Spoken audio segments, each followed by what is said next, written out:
सर्वांना 1 मेच्या हार्दिक शुभेच्छा, महाराष्ट्र दिनाच्या हार्दिक शुभेच्छा। मित्रांनो, आज आपला सत्कार झालेला आहे। सत्कार झालेला आहे, जबाबदारी वाढलेली। जबाबदारी वाढल्यानंतर आपण जे काम करतो, काम करताना आपण नेहमीच सुरक्षिततेच्या साधनाचा वापर केला पाहिजे।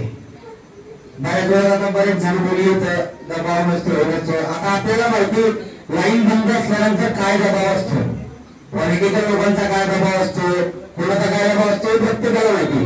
त्या परिस्थितीत तो दबाव घेऊन आपल्याला ताबडतोब लाईन सुरू करायची असते। तर तो दबाव साईडला देऊन आपण सुरक्षिततेचे साधनं वापरूनच काम केलं पाहिजे। एक चित्रपट पाहिला, त्याच्यात एक डायलॉग होता, तो लक्षात राहिलाय, जिएंगे तो और भी लड़ेंगे साहब। आपका जीवन का महत्व जिएंगे तो और भी कंटिन्यू और कुछ अच्छा करेंगे। आणि हा जो पुरस्कार मला मिळालेला आहे, माझ्या सेक्शनची परिस्थिती बघता 3-3.5-4 किलोमीटर वर्ग किलोमीटर एरिया असताना सर 13 जणांचा स्टाफ, ते मेंटेनन्स वगैरे ऍडजस्ट करून हे सुमारे 134% पर्यंत आले। तर हा माझा पुरस्कार मी माझ्या पूर्ण सेक्शनच्या कर्मचाऱ्यांना समर्पित करतो आणि माझे 2 शब्द संपवतो।